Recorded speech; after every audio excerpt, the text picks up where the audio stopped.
Hey there, fans of the strange, dark, and mysterious. If you're into stories that make your skin crawl and keep you up at night, then buckle up because this one's a doozy. Before we begin, tell me, where are you listening from and what time is it there? The stories. Church basement inventory revealed alleged proof of entry. The basement smelled like wet cardboard after last week's rain, and the fluorescent lights flickered with that jittery, tired kind of buzz. The line that mattered on the clipboard looked boring at first, but it carried a small number that should have been bigger. Her name was Nora LeClaire, age 34, community center custodian and part-time bookkeeper for the small church pantry. She had the Tuesday shift, which mostly meant moving pallets, counting cans, and scrubbing the concrete where the sump spat out rusty water. She wanted to finish early, pick up a thrifted lamp for her apartment, and call her sister about a family thing. The incident began when she saw the dented case of condensed soup sitting on the wrong pallet, with a slip stapled crooked. A volunteer wrote a note saying damaged during last drop, which did not match the neat handwriting she recognized from Sunday. The sump had overflowed during the storm, and the security cameras upstairs reportedly lost power around the same time. She checked the ledger, found last month's count for the soup, and tapped the line with a capped marker before reading twice. The numbers disagreed by 8 units, and the shrinkage column did not carry any explanation or initials. That should have thrown her for a minute, but a volunteer named Lyle had logged minor adjustments before, then forgotten to sign. She walked the aisles between pallets, past the bin of torn paperbacks, and the rack of winter coats that smelled like cedar chips. A faint drag mark curved through the thin crust of silt left by the flood, wide enough for a small hand truck wheel. It started by the loading door, then slipped behind the pantry shelves where the camera never had a sightline. Nora took photos on a battered phone, making sure the timestamp showed the date, then set the clipboard on a milk crate. She drew a simple diagram in her notebook, noting each pallet corner, then circled an area where floor paint looked scuffed. She counted the soup again, slowly, touching each can and speaking the numbers under her breath. 8 missing, she said, and it landed with more weight than she expected. She did not like accusing anyone, and the pantry had a habit of losing track during rush weeks. Still, the door to the loading ramp had fresh scrapes near the latch, and the volunteer key box upstairs had been sticky since the humidity climbed. The complication widened when she checked the box of hygiene kits and found a weird mix of travel bottles and 3 missing toothbrush packs. Those packs were counted by weight on a cheap scale, and the number on the sticky label did not match the ledger. The printer upstairs had jammed on Sunday, which meant someone finished the label by hand and skipped the second signature. A neighbor named Pete, age 57, retired mechanic, leaned down the stairwell and called everything steady down there. He helped with deliveries since his shop closed, and he kept spare bungee cords in his truck like trophies. She told him about the numbers, and he shrugged while scratching his jaw with a knuckle. Probably rain week jitters, he said. Then he looked at the drag mark and stopped talking for a beat. The mark led under a folding table, then faded near the coats. He pointed at the wall and said, "That outlet tripped last night. I reset it around 6. Nora asked who else came in yesterday, and Pete listed 2 volunteers by first names, then mentioned a teenager who picked up old pew cushions. She noted every name, added question marks where needed, then walked the perimeter slowly with her phone light near the baseboards. A glint showed beneath a stacking chair, so she nudged it aside and found a broken zip tie. The tie was the same size used for coat rack tags, but also the same size used on the loading door latch. She set it on the milk crate, then checked the thermostat in the storage room because the compressor sounded odd. The thermostat was set to a colder number than usual, and someone had switched the fan to constant instead of auto. She checked archived calls on the office phone, each scribbled on a pad by the reception desk, and saw a message about a refrigeration tech. The date on that message matched the storm, and the next line said, "Service postponed due to flooded bridge," which made sense. The fridge down in the basement had been stubborn for weeks, and everyone had opinions about it. The investigation took shape slowly, with tight steps that felt small until they did not. She photographed the drag, the zip tie, and each shelf with missing soup. She called the non-emergency number listed on the bulletin board, then explained she was not reporting a crime, only logging irregularities. The dispatcher told her to keep notes and offered a reference number she wrote at the top of the page. She interviewed a woman named Karina, age 42, school cafeteria worker, who came for a bag of pantry staples before her evening shift. Karina said she saw a man at the ramp door on Monday wearing a baseball cap that hid most of his face. He held a coat on one arm, and he carried a reusable bag with a grocery logo. He left quickly when a choir member came through with sheet music and coffee. Nora thanked her, wrote down the details, then asked Pete if a delivery truck had come without posting in the group chat. He said no trucks except the dairy driver who dropped crates outside after the storm. He showed his phone, scrolling through photos of the ramp, and pointed to a picture from early morning that showed the door closed with a new scratch near the bottom hinge. She opened the binder of fire inspection reports, looking for any change that registered during the outage. The inspection from 2 months ago said the exit alarm was functioning, and the last weekly test had initials from Lyle again. She went to the exit door alarm, pressed test, and watched the light flash, but heard no chirp. The battery had been pulled slightly, not fully removed, just eased out enough to break contact. She took a picture with the battery number visible, then slid it back in and heard the chirp, which made her flinch. Pete raised his eyebrows and said, "That is not wind," which sounded like a joke until he saw her keep writing. She checked a box of donation forms under the big table, where volunteers slipped notes when drop-offs came after hours. One envelope had muddy smears on the edge, and the handwriting said coats only with an underline that went too far. Inside sat a receipt from a thrift store with a timestamp from late Sunday, and a note that said leave by ramp door because of stairs. Nora called the thrift store, asked a clerk if a man in a cap had bought bulk coats, and waited while the clerk checked. The clerk said yes. A tall man with a limp bought 9 coats and paid cash, then took the bus toward the river stop. Nora wrote that quickly, added the time, and drew a tiny bus icon without thinking. She opened the old laptop in the office and loaded the final footage saved before the outage, which barely showed the stair-top landing. A shadow crossed the landing on Monday evening at dusk, carrying something bulky, then returned minutes later with faster steps. The camera angle could not catch a face, only the cap brim and the arm load, which looked like quilt batting or a heavy sleeping bag. She thought about the soup, the hygiene packs, and the coats, then thought about the drag mark that ended near the rack. The rack had a hidden caster that always swiveled wrong, which left that same half-moon scrape when pushed sideways. She crouched and touched the caster, finding a smear of silt that did not match dust from raised corners. The twist snapped into view when she turned the soup case and saw a tiny sticker tucked behind the manufacturer's label, handwritten in blue ink. The sticker said Tuesday return hold with initials that were not Lyle's, which matched a habit from a former volunteer named Mateo.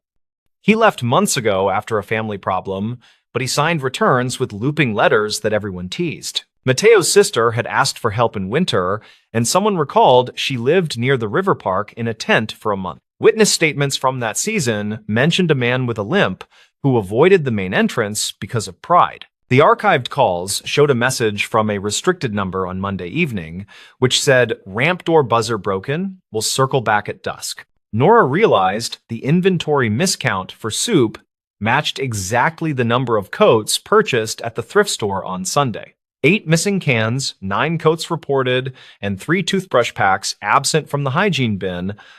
She checked the program binder that tracked special requests, which listed a short note from 2 weeks ago about a family living in a truck with limited storage.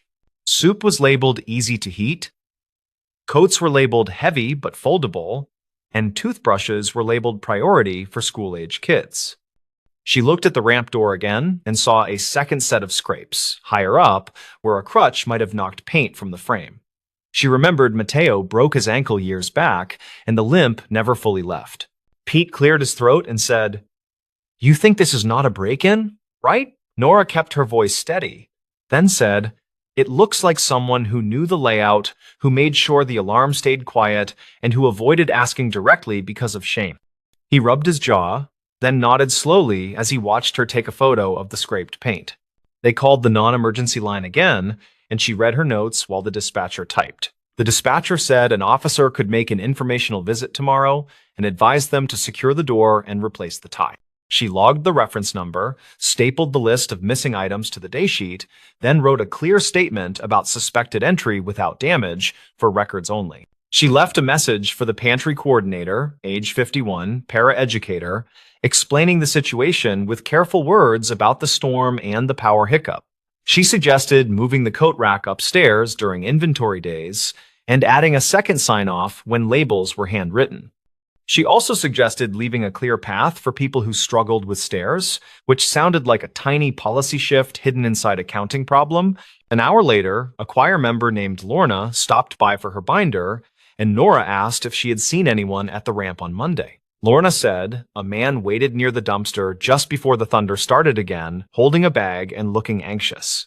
She brought him into the vestibule briefly, offered water, and pointed him toward the office for assistance. But he left before she finished tuning the piano. Nora thanked her, logged the time, then matched it with the shadow on the final footage that crossed the landing at dusk. The puzzle fit without heroics, and the proof sat in quiet things like stickers and scratches and silt.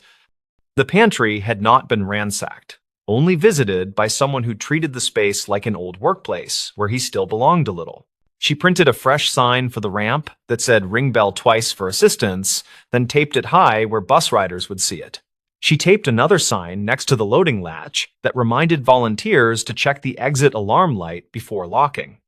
Pete found a spare battery for the alarm in a drawer and switched it while whistling a few off-key notes. Before leaving, she took one last slow walk with the clipboard, checking counts, finding that the numbers now made a practical sort of sense. The soup miscount lined up with the return sticker, the drag mark matched the broken caster, and the exit alarm explained the quiet door. The proof of entry was not dramatic, yet it was enough to tell a story that accounted for every small change. The next afternoon, the coordinator called back after speaking with a patrol officer who agreed to mark the report as information only. The officer reportedly checked dispatch logs from the storm night and confirmed multiple power blips across the block, which could explain the camera outage without conspiracy. The coordinator also reached Mateo through a community contact, who acknowledged taking coats and supplies, then offered to meet with her to return the soup or sign for it officially. Nora sat at the folding table and wrote a short summary for the pantry records, keeping it plain and careful and believable. She described the season's pressure, the storm, the small mistakes, and the way people try to preserve dignity when they are worn thin. She ended with a simple line about counting what matters and leaving a light where it can be found. She locked the loading door with a fresh tie, turned the thermostat back to normal, and unplugged the stubborn fridge for a counted 10 before restarting. The compressor settled into a softer hum that made the space feel less anxious, and the fluorescent lights kept their flicker but seemed less harsh than earlier. She put the clipboard away, then washed the silt from her hands until the water ran clear. On her way up the steps, she looked back at the neat rows of cans and the rack of coats that hung like quiet witnesses. The basement did not feel like a crime scene. It felt like a place that absorbed hard weather and kept doing its small work. The inventory told the story the way ledgers often do, not loud, not dramatic, but steady and specific enough to be true. Pete waited by the door and asked if she still wanted to find that lamp after her shift, and she smiled and said yes. He held the door as they stepped into the thin sunshine that follows a week of rain, where water still shone in shallow puddles. She made a mental note to buy a pack of batteries and write bigger labels, then walked toward the sidewalk with an easier stride. Later that week, the coordinator posted a message thanking the volunteers for patience and reminding everyone to sign twice when handwriting labels. The note also said the ramp bell worked again and that the basement alarm had a new battery with a date written in marker.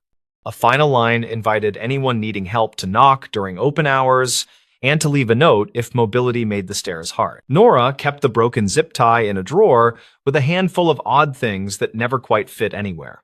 She wrote the date on a card and tucked it with the tie as a simple reminder that proof can be small and stubborn. The basement went back to smelling like cardboard instead of worry, and the flicker of the lights felt ordinary again.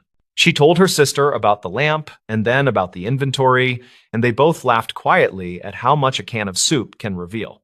The town kept moving around them in a slow, practical rhythm that ignored weather until it had to pay attention. The story rested inside a file folder without drama, but with enough careful detail to be respectfully believed. The stories. Why this librarian flagged a proof of life card. The card did not belong in a stack of overdue notices, yet there it sat with block letters that actually read proof of life. The wording was too blunt for a library reminder, and the date matched a missing persons flyer that had quietly vanished last winter. Maris Kerner was 39, and she worked the morning desk at a small community library in a prairie town that had long trains and big skies. She checked returns, cleared fines, and tried to keep the printer from chewing student papers, hoping for a dull day with a long lunch. Her goal was simple: close the backlog of donations before closing, then update the archive request for a retired teacher who loved local history. The plan changed when she tapped the card with one finger because the letters felt pressed in a way that was not like normal ink. She knew the circulation trays by heart, and this one had been emptied by a student helper with careful notes on every slip. The proof of life card had no barcode or call number, and the stock felt heavier than the free postcards the library ordered every spring. A sticker on the back said Bridgeview Motel, and that place had shown up in quiet conversations when a woman stopped coming to water aerobics. Neighbors had reportedly asked the police for wellness checks, and dispatch logs showed 2 visits with no contact and no forced entry recorded. Maris asked the student helper if any patron left a note at the desk, and he shook his head and said nothing unusual had happened. She opened the staff notebook and found a scribble from last night that read, "Man with scar asked about photo paper and left in a hurry." The notebook entry had a time near closing, plus the initials of a part-timer who did not scare easily, which made her stomach tighten. She made a photocopy of the card, then slipped the original into a book cover to keep it flat, planning to ask her supervisor after lunch. The timing gnawed at her because last night rain had cut the power for 10 minutes and the cameras blinked back with their clocks wrong. She checked the foyer camera on the old monitor by the office door, where a green light flickered like a tired firefly across the screen. The video showed a tall figure in a work jacket standing at the flyer board, then turning toward the desk before the feed glitched to static. A minute later, the screen returned, and the figure had moved behind a pillar, which made no sense since that area was staff only after hours. She printed stills from the footage and laid them beside the card, noticing the jacket pocket shape that looked stuffed with something flat and stiff. The card edges had faint gray smudges, like they had been handled with dusty hands, and one corner showed a tiny sticker that looked torn. She peeled lint from the sticker and saw a number, which matched the last digits of a local hotline used for flood relief long ago. Her supervisor was out on an errand, so she decided to document everything, knowing she was not a detective, but details kept people honest. Maris called the non-emergency line and described the odd card, the motel sticker, and the camera glitch near closing, keeping her tone steady. The dispatcher asked her to hold, then returned and said a patrol would swing by, and asked her to secure the item until an officer arrived. While waiting, she opened the public catalog and searched Bridgeview, which pulled up a donation record from 2 summers back with a box of maps. The donor was listed as private family, and an address field said held for pickup with a note that their phone had been disconnected that year. A patron named Delma walked up with a jar of quarters for prints and saw the stills on the counter, then whispered that the jacket looked familiar. Delma taught sewing in the church basement, and said a man with a melted-looking scar came by Wednesday asking for a needle and strong thread. He had reportedly talked about fixing a tarp at that motel on the highway, and he had paid with a crumpled gift card that looked homemade. She also remembered the man asking if the library still did photo classes, then smiling without humor when she said the classes ended years ago. Maris wrote everything in the staff notebook, then cropped the foyer still to circle the jacket pocket with a blunt pencil, careful not to tear it. She opened her phone and checked an old neighborhood group where a post from late winter asked for tips about a missing woman named Ria. The post used the first name only and said she liked thrift store puzzles, and the comments mentioned a motel room that smelled like bleach. A follow-up comment linked to a news clip from 2019 about a different incident at the same motel, which felt like a bad pattern. Officer Tegan arrived and listened, then photographed the card and the stills, and asked if anyone had tried to peel the motel sticker further. He turned the card under the desk lamp and breathed out because the raised letters were not printed, but pressed through from the other side. He slipped a thin blade beneath the sticker and lifted it enough to read a second word, which looked like the start of a last name. He asked if the library kept archived calls for the front desk phone, and Maris said the system stored recent messages on a shared drive. They played back last night messages and heard a clipped voice ask for the hours, then whisper ask for the archivist who knows the maps. The message ended with a scrape and a hotel air unit hum, the kind that never warms a room, and they both felt the hair on their arms rise. Tegan asked if anyone here used the title archivist, and Maris said the nearest was her, since she handled the local history binders and photo scan. He nodded and said that meant the caller likely knew the library as a place where old things were kept safe, which made the card more urgent. Maris pulled the old donation form and found the private family listed a small storage locker by the river bridge as their preferred pickup site. She searched the county records computer and found a title transfer after the spring floods of 2017. When storage units were damaged, one line showed the locker contents listed as personal papers and photo negatives, then a note that a relative disputed the disposal months later. The motel had reused the locker number as a room code during renovations, according to a flyer in the staff scrapbook that covered local businesses. The proof of life wording now looked less mysterious and more like a desperate signal from someone who knew how librarians react to exact phrases. Tegan requested a welfare check at the motel and asked Maris to print the donation records, the foyer stills, and the message transcript for the file. He also asked if she had seen someone with a needle pack from the makerspace drawer, and she said the pack went missing last week after closing. He thanked her and stepped away to call, while Maris carefully slid the card into an acid-free sleeve used for rare pamphlets and early maps. A maintenance worker named Oren came in to fix the humming light over the copy station, and he noticed the motel name on the sleeve. He mentioned a rumor that their laundry machines ran all night, louder than any other place in town, like they were washing heavy canvas. He also said a delivery truck sometimes idled by the back doors in the rain, which he saw while plowing the lot during a late storm this spring. He looked at the foyer still and pointed to the figure shoes, saying they looked like rubber overshoes that left squeaky prints on polished floors. Maris opened the incident binder for building issues and found a slip from 2 months earlier about wet footprints near the history room door. The footprints were noted as narrow and shallow, like someone walked carefully to avoid noise, and the cleaner found a small thread stuck to a vent. The thread was taped to the page, a gray synthetic line that matched heavy-duty tarp edging from camping gear, which made her pulse quicken. She copied that page for Tegan, then checked the missing person post again, where a comment mentioned a puzzle with one piece sharp enough to cut. A second patrol car rolled past the windows, then slowed and parked, and Tegan met the officers near the vestibule and pointed at the sleeve. They spoke quietly, then one officer asked if the library had a public scanner capable of high resolution, and Maris said yes in the makerspace. They asked to scan the card under different light angles, which she facilitated, and the image showed faint impressions of letters on the back.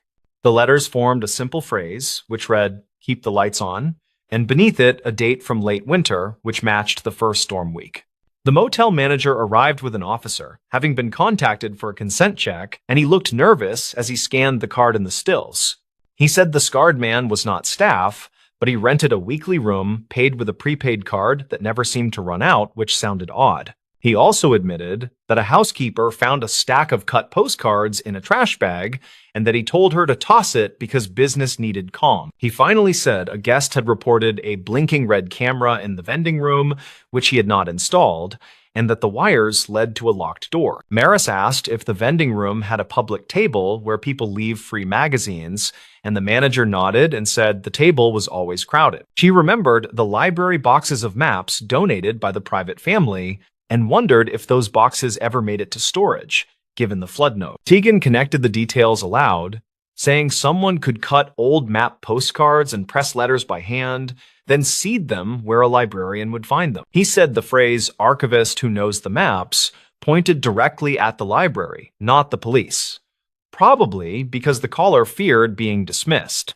The officers requested to check the motel with the manager, while Tegan asked Maris to remain available by phone and to document any visitors. She nodded and watched the patrol cars pull out, then went to the makerspace scanner and increased the light angle on the card once more. A faint watermark appeared, not from the library, but from a local print shop that closed in 2015 after a family illness. She called the shop number, which now forwarded to a nephew, and he said remaining stock from the shop had been sold to a flea market outside town. Maris drove her own car on her lunch break to that flea market, a windy row of sheds with tables covered in tools and blank cardstock.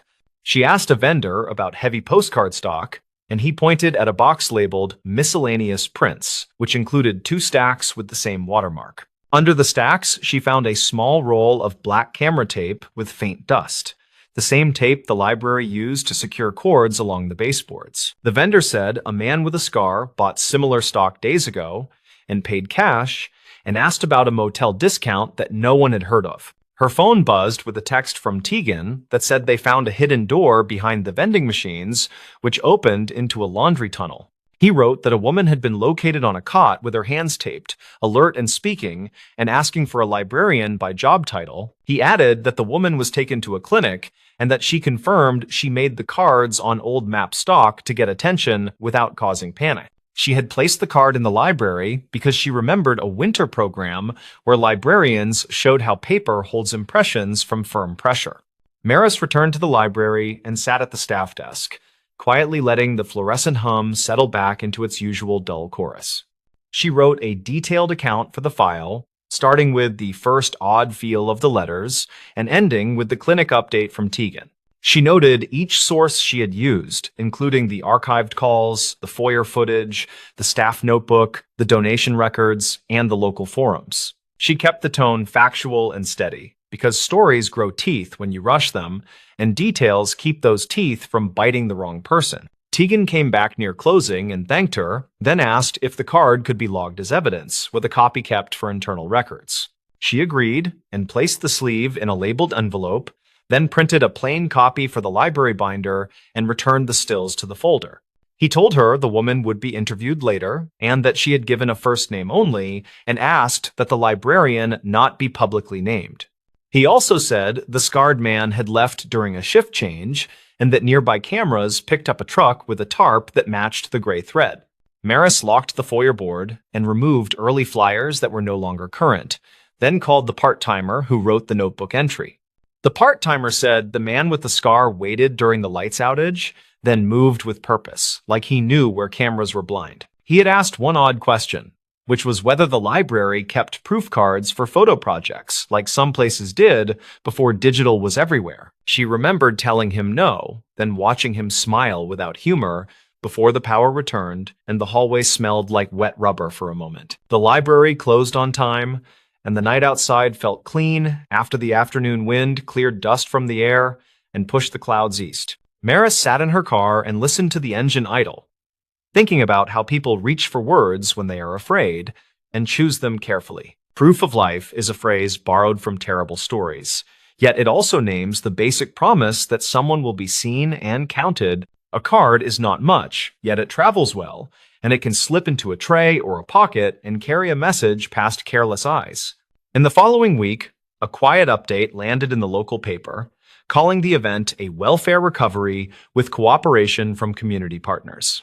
No names were printed, and no hero language was used, which suited Maris, who believed steady attention beats loud proclamations most days. The library ordered new bulbs for the foyers, reset the camera clocks, and updated the incident binder with a page that stressed prompt reporting. They also added a simple note at the desk that said unusual items should be logged and secured, which felt small and useful at the same time. The motel changed ownership according to public filings, and the new manager posted a notice that laundry hours would end before midnight. Tegan later said a search found a stack of cut map cards behind a panel, along with black tape and a binder clipped with motel receipts. The binder held phone numbers written in large, shaky script, and a single printed line that read, "Keep the lights on," which now felt like a prayer. The woman who had asked for a librarian agreed to give a short statement through an advocate, thanking staff and neighbors for noticing quiet things.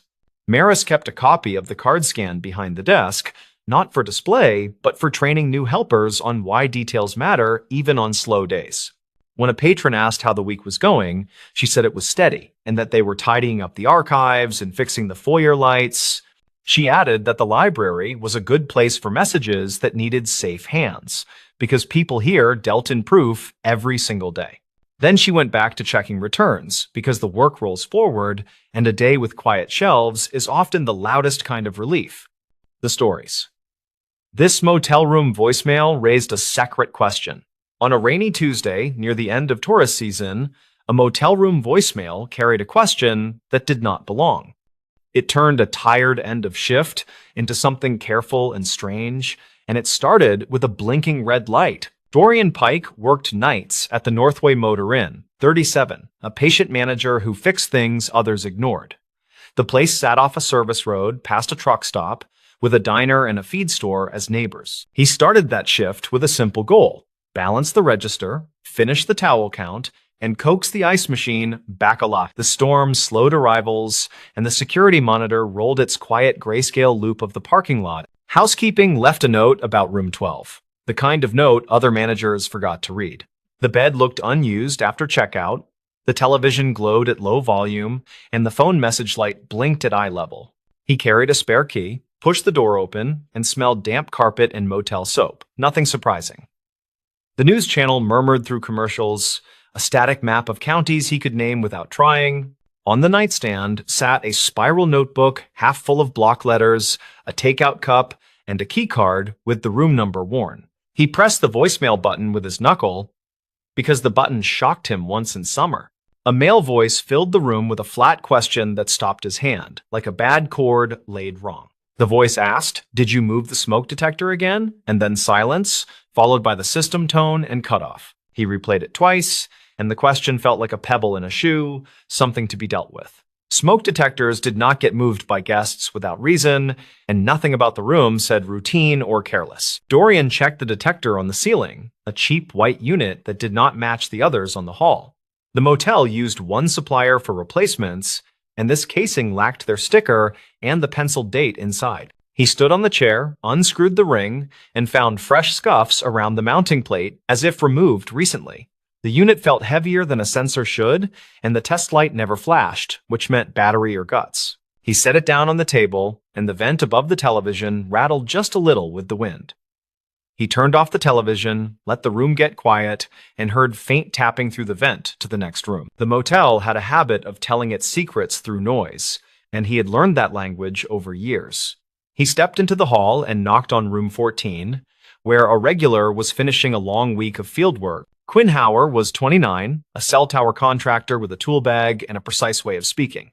Quinn opened the door and said, "Heard the tapping, thought it was heat. But it kept hitching, like somebody counting seconds." Dorian nodded, thanked him, and walked back to room 12 with the detector in his hands and a growing list. He checked the guest ledger for that room, found the name Shane Bennett written in rough ballpoint yesterday afternoon. The rate was paid in cash with a $20 deposit, and there was a note about requesting a high floor. The motel only had 2 floors, which made the request sound like reflex, not preference, and it bothered him. He logged into the creaking PBX console behind the office door, a beige box that stored more than it admitted. The system kept message times, not caller numbers, but it stored archived call counts and extension traces within limits. The voice message timestamp put the call at 4:21 this morning when he had been home asleep. The system marked it as external to the motel, but without a number, which meant blocked or masked through a service. He played the message once more through the PBX speaker, and this time he listened past the words to the air. There was a faint horn in the background, not a car, something long and low that cut through the compressor hum. The town had 2 train crossings, one near the elevator factory, the other near the river access by Mill Road. The factory horn sounded higher by habit, and the river crossing had a long, lonely tone that travelers remembered. He wrote train horn in the notebook, then dialed the non-emergency line and described a suspicious device in room 12. He kept the language careful and factual, and the dispatcher asked for his name, then said a unit would respond. Housekeeper Irina Kowalski stopped by the desk to clock out. 58. Quiet. A 10-year veteran of the place. She saw the detector on the counter and said she smelled glue when she changed linens, thought it came from that. He asked if she saw anyone in room 12 after checkout, and she said only a woman with a baseball cap. She had a service bucket and a ring of keys, and Irina thought she was with maintenance, since she walked like staff. There were two maintenance guys by payroll. Neither wore caps, and neither worked Tuesdays after 3 in the afternoon. He wrote this down, then checked a clipboard of deliveries, and found a package signed by someone not on schedule. The box came yesterday morning for guest Bennett, signed by a scrawl that did not match any front desk initials. It contained a replacement smoke detector per the note, which made the blinking voicemail question feel heavier. Dorian carried the box to the office, found bubble wrap inside, plus a cutout where the detector had Saturday, tape residue stuck in a neat circle on the cardboard, and a tiny zip bag with nothing in it fell from a seam. He looked at the detector again under the desk lamp and noticed a slot behind the grill where no slot should be. He slid a paperclip in and clicked against something spring-loaded, which offered and then refused to move. The responding officer arrived while the storm thickened, and his boots left dark prints that dried like islands. He introduced himself as Deputy Holloway, 40, calm voice, and asked for the room key, the voicemail, and the timeline. Dorian played the message for him on the office speaker, and the train horn showed itself again under the words. Holloway wrote it down, then called in the serial from the detector, and the brand came back to a discount dropshipper. They walked to room 12 with the box, and Holloway took photos with a little camera that hated the low light. He gave Dorian latex gloves from his pocket, then pointed at the slot and said he would rather not break it. Dorian tried the paperclip again, this time with a little twist and a push, and the plate popped forward an inch. Inside sat something that was not a sensor, a puck with a lens barely visible, and a microcard at the edge. He did not pull it, he did not touch the lens, he just looked at Holloway, whose jaw tightened for 3 beats. The deputy called dispatch and asked for a detective on call, then told Dorian to step back and breathe. The motel office had a rule about honesty with guests, which worked until honesty touched evidence and risk. Dorian printed a sign for the counter that said service delay for weather, and the storm covered that small necessary lie. Holloway kept the room closed and waited for the detective, while Dorian returned to the PBX to audit messages. He printed the log for the last 2 days, circled 3 external calls to room 12, all between midnight and 5. He played the first 2 messages carefully, and they were empty hang-ups, with the same horn underneath and 1 faint laugh. He resisted all guessing and wrote horn consistent in a margin, then underlined the time of the 3rd message. He checked the security drive for the hallway, and the camera caught only the tops of heads and a bit of shoulder. At 3:12 this morning, a person in a cap walked by with a tote, turned left, and vanished from frame. Dorian paused on the frame and noted the sleeve stripes, a set of 2 pale bands near the wrist. Irina had seen a cap on the woman, and the frame showed hair tucked tight, with a loose strand at the neck. Detective Renner arrived with a kit and a steady patience, a mid-40s investigator who disliked motel carpet. She listened to the voicemail twice, glanced at the detector, and asked Dorian to walk her through intake and checkout. He explained the cash payment, the request for a high floor, and the delivery for a detector that should not change. She wrote as he talked, asked about prior incidents, and he mentioned 2 privacy complaints from summer travelers. Those complaints stopped after he replaced room units from the same run, and he had kept the receipts and dates. He pulled copies from the accordion file, and she photographed them, then asked whether any rooms shared vent passageways. He described the vent layout, straight shaft between rooms in pairs, with thin walls that carried sound farther than comfort. Renner nodded and walked to room 14, asked Quinn to step into the hall, and confirmed the tapping report. Quinn described the pace like a metronome, not random, 2 taps, then a short pause, repeated until the thunder started. Renner wrote it down, and Dorian drew the pattern in a margin, then realized something he had missed earlier today. The television in room 12 was on the news channel at low volume, which travelers often used as a decoy. Some people left it on to pretend someone was inside, which meant the room might have been staged after a quick exit. Renner opened the detector with gloves and eased the card into a tiny envelope, then sealed it with her initials. She asked Dorian about any computers to view file sizes, not contents, just metadata, and he shook his head no. She used her agency laptop to check what the card held, and the screen reflected in the blank television glass. The card contained multiple files named by date and time, a standard naming scheme, which meant scheduled recording, not motion. Renner closed the laptop without opening anything and said the specifics would wait for a warrant and a lab. She asked for the guest profile again, and he gave the same summary, plus the note about the signed delivery receipt. Dorian returned to the box and saw a faint watermark in the cardboard that read Consolidated Freight with a Town. The town sat by the river tracks where the Longhorn lived, and the company ran a warehouse near the ramp. He wrote the company down as an external lead, then called the number printed on their listing from a web search. He asked, in his perfectly polite desk voice, whether any packages left for a motel guest yesterday morning. The dispatcher said they handed one small box to a contractor with a name that matched no employee on file. It was recorded on their log with a time, and the signature block contained the same scrawl as his earlier photocopy. Renner thanked him for the call, took the information, and said she would handle any next contact with that company. She requested the spiral notebook from the room, and Dorian placed it in a bag, pages open to the block letters. The letters contained hotel names and highway exits, a list of routes that matched a traveler who did not like surprises. Some lines included cable channel numbers, others included lamplight wattages, and one included the word ceiling with a star. Dorian remembered a complaint from 2 weeks ago from a different guest about a beeping detector in room 5. He checked his maintenance log and found he replaced that unit on a Wednesday after a short argument about deposit charges. He fetched the old detector from the storage shelf, where broken things went to wait for disposal, and compared its weight. The broken one felt light as expected, and the one from room 12 felt like two of them taped together.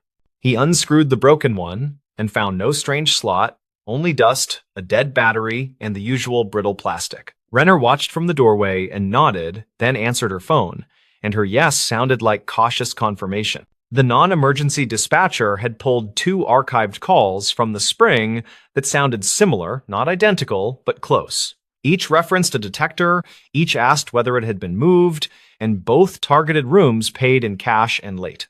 Renner asked Dorian to print any copies of photo identification kept on file, and he showed the log policy instead. The inn did not photocopy identification unless the card used for payment had a name mismatch or a mismatch with booking. He looked at the lobby camera track for the check-in, and the frame showed a jacket with sleeve stripes again. The face never lifted to the lens, and the cap brim hid most features, but the build matched the hallway pass. The storm eased into a steady pour, the kind that makes a street look polished, and the motel sign clicked. Renner gave Dorian a statement form and asked him to write what he did and why, as precisely as possible. He wrote that a voicemail raised a secret question about a smoke detector, which is not a thing guests ask. He wrote that the detector was wrong for the room, that its weight felt off, and that a slot existed. He wrote that a horn in the background suggested a location near the river tracks and that a freight watermark helped. He wrote that a woman with a cap carried a tote down the hall, and that tapping came through the vent. Renner finished securing the room and returned the hallway to regular use, with a note to keep room 12 closed. She told Dorian that similar devices had surfaced in short-term rentals nearby, and that his details tightened the pattern. She thanked Irena and Quinn for their help, then left with Holloway and the sealed card and the odd detector. Dorian stood in the quiet office and watched the parking lot glow under a light that had survived 4 storms this month. He made copies of everything for the file, then sat with the register and finished what he started hours earlier. The ice machine hummed to life with a stubborn cough, which felt like a small mercy after the nervous work. 2 days later, Renner called to say the voicemail mattered more than he realized because of the horn and the freight.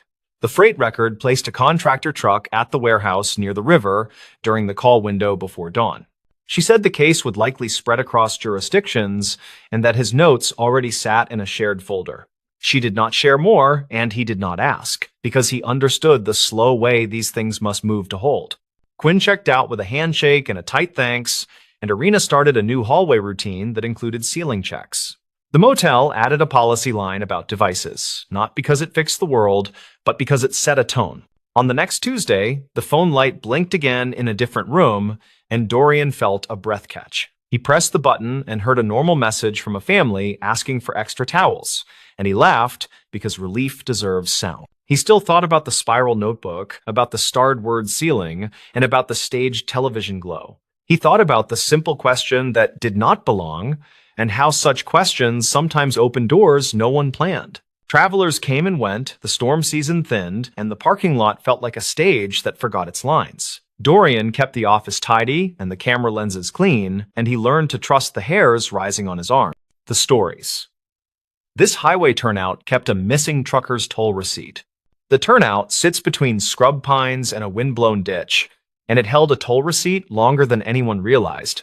The receipt came from a night when a driver stopped for 6 quiet minutes, then disappeared beyond the concrete barriers. Dorian Hale worked highway maintenance for the county, age 37, and he took pride in simple, measurable things. His Thursday assignment was routine line checks, with a side errand to clear debris from an overflow grate near the eastbound turnout.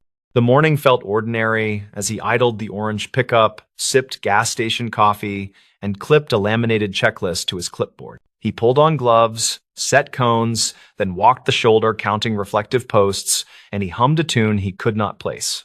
At the turnout, he knelt by the grated culvert, where stray plastic and crushed cans made a soggy stripe against rusted mesh.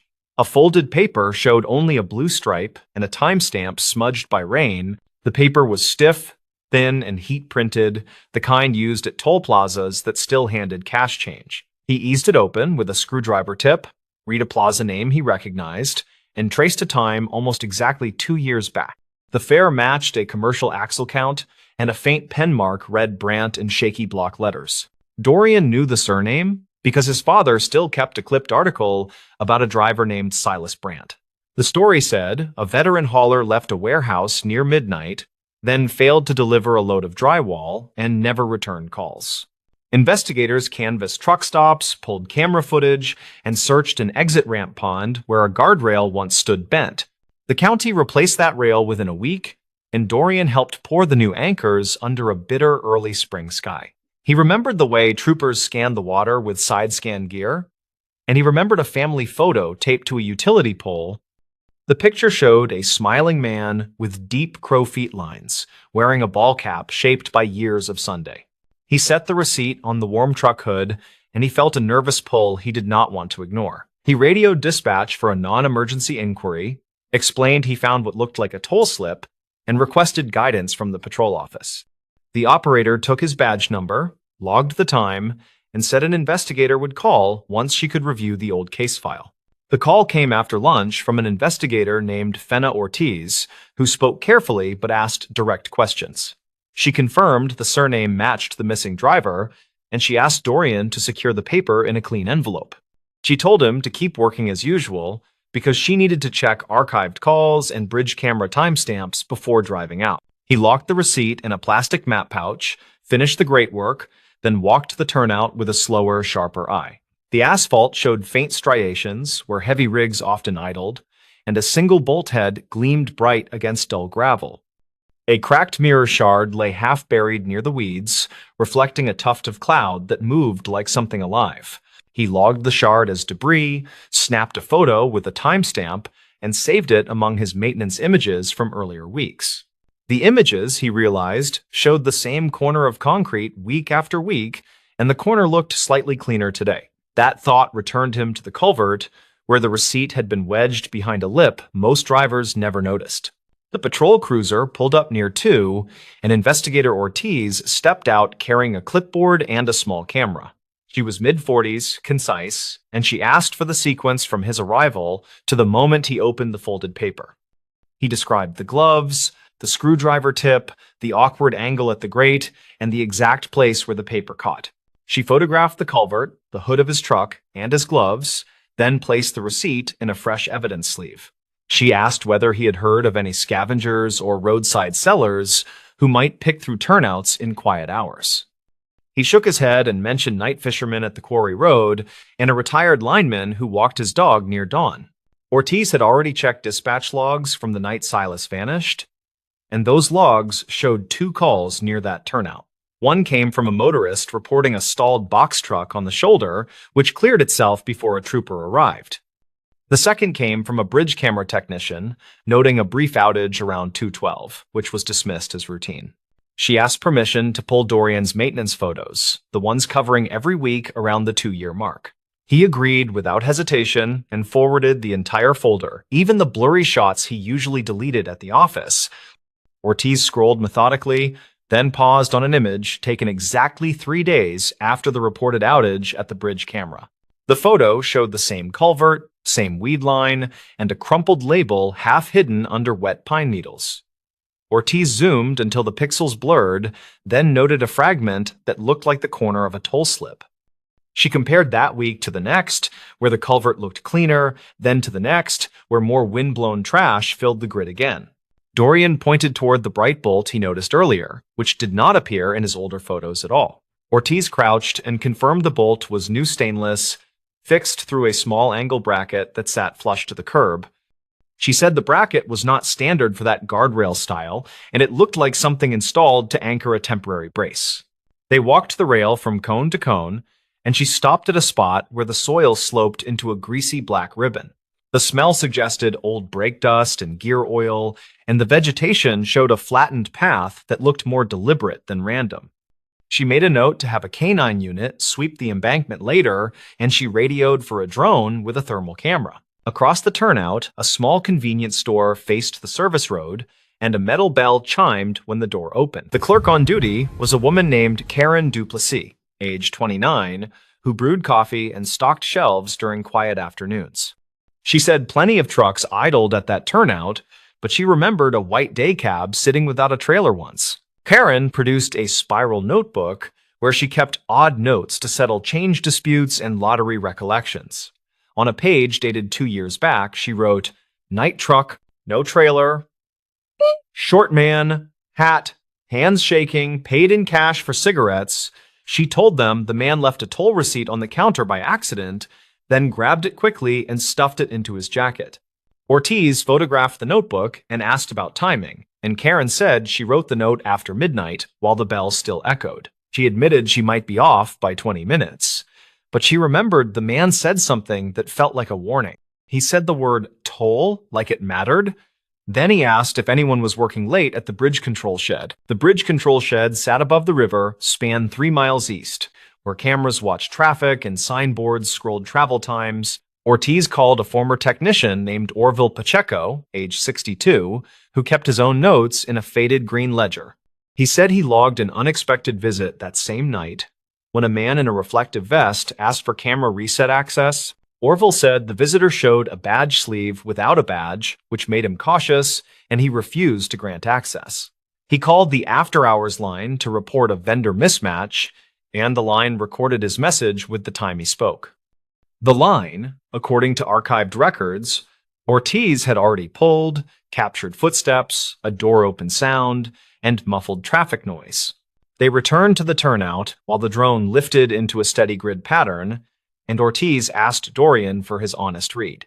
He believed the receipt had stayed near that lip for months, then shifted forward during a recent heavy storm last spring. The spidering of dirt on the paper edges matched the way silt moves when culverts push water hard toward daylight. The drone operator flagged a heat anomaly under the slope where the grease ribbon angled into brush and sage. A buried object held temperature longer than the surrounding dirt, and its shape suggested a long chassis with a missing rear section. Dorian stared at the screen while Ortiz arranged a small excavation crew and a wrecker with a winch and safety chains. The bucket peeled turf like old cloth, revealing crumpled metal painted white and a scraped cereal plate near a crushed step. The cab had separated from a frame that showed clean-cut ends, not torn ends, and Dorian felt his stomach tighten hard. The clean ends suggested someone removed the trailer hardware with purpose, then eased the cab down the slope intentionally. Ortiz called the medical examiner and the state commercial unit, then stepped away to speak to a number marked confidential. She returned with a firm face and told Dorian she needed one more favor while crews secured the scene. She asked him to drive to the scrapyard 2 exits west, where way logs sometimes kept more truth than anyone expected. At the yard, a supervisor named Harlan Voss, age 55, carried a tablet loaded with camera stills and cash tickets. He said people brought cut frames to his scale weekly, and he flagged one ticket dated 3 days after the reported outage. The still showed a flatbed hauling a truck frame section without a cab, strapped tight with chains and cheap ratchet binders. The driver wore a reflective vest, a hat pulled low, and gloves that looked new, and his hands seemed unsteady at the counter. Harlan remembered the hands because the driver dropped a toll receipt while counting bills, then apologized like he was late for something else. The camera caught the corner of the paper, and the blue stripe matched the one on Dorian's find. Ortiz requested the original video and the ticket, then compared plate numbers with the state registry and commercial inspections. The plate belonged to a hauler who reported his flatbed stolen for one night, then found it returned with fresh chain marks. He never filed a full report because the trailer came back clean, and he feared insurance delays could wreck his month. Piece by piece, a picture formed that did not look like a ghost or a river taking what it wanted. A driver left a warehouse near midnight, stopped at the turnout, and met someone who needed the cab but not the frame. The someone posed as a camera contractor, killed a low-priority feed, then arranged to hide a cab where eyes rarely linger long. The twist came from a small sticker inside the cab roof, which a trooper peeled away from dust with a gentle thumb. It showed a fleet service company that kept neat records, including oil changes, mileage notes, and a knack for precise dates. Their files showed work performed 2 weeks before the disappearance, and the mechanic wrote a side note about a key copy. The mechanic wrote that a third key was requested by a man who said he was the night dispatcher, and he paid in cash. The mechanic thought nothing of it until Ortiz called. Then he remembered the man never signed the usual authorization line. The shop camera showed the man wearing a vest like a contractor, and the badge sleeve again appeared strangely empty. Ortiz pulled toll plaza footage from the night in question and synchronized it with the scrapyard stills and the bridge notes. The day cab crossed the plaza as expected, and the timestamp matched the receipt tucked in the culvert lip. The truck exited near the turnout, camera glare washed the lane, then resumed with a frame that missed a single clear license view. Witness statements placed a white day cab idling without a trailer, and a clerk recorded restless hands that left a paper corner. A technician refused an access request, and a maintenance line captured footsteps and a door open sound after the call ended. A stolen flatbed left and returned in a narrow window, and a cut frame crossed a scale with a driver who spoke softly. The medical examiner recovered remains from the cab, and dental records from a previous injury matched a profile kept by his dentist. The family received a closed answer shaped like sorrow rather than speculation, because speculation had gnawed at them for years. The drywall load had been simple, the route had been familiar, and the end had hidden in a slope beside a lonely turnout. Motive came faster than Dorian guessed, and it turned on a small insurance clause that rewarded a competing carrier. The person posing as a contractor had worked for that carrier briefly, then left a digital trail of stolen dispatch templates. He understood cameras, toll patterns, and how to bend the timing of people who worked graveyard shifts with tired eyes.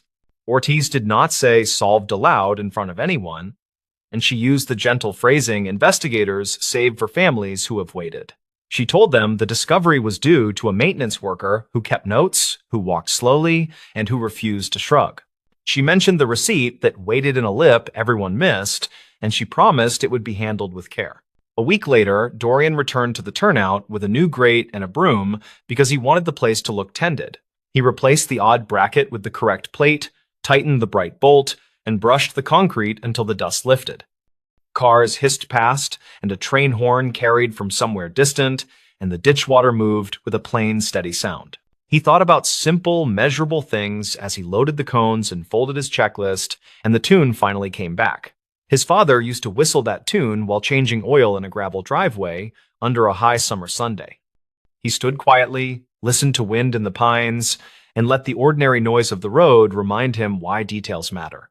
Karen's notebook went back under the counter, Orville's green ledger returned to a shelf, and the scrapyard ticket stayed scanned. The river cameras got a new maintenance sticker with a fresh signature line, and technicians added a habit of requesting 2 verifications. The county posted a small plaque at the turnout with no names, only a line about patience and careful work. When Dorian passed that spot after later storms, he slowed as a reflex, and he watched small things settle where gravity pointed. He understood that places remember without meaning to, and that a crumpled paper can hold a night in its faded stripe. He started stopping for coffee at the store more often, just to say hello and to count the steady ring of the doorbell. The road kept moving, trucks kept downshifting on the grade, and the turnout regained its ordinary shabbiness in summer heat. Dorian did not tell the whole story to anyone at the diner, and he did not dramatize what the cable hooks revealed. He kept the memory in the quiet pocket of workdays, where tools sat cleaned in their tray and notes lined up square. There was no miracle in any of it, only a patient chain of human attention passed hand to hand without ceremony. The receipt was not miraculous either. It was simply patient, wedged where water and wind forgot to sweep. A missing driver got his name back in a single sentence, and a family traded uncertainty for grief that could finally breathe.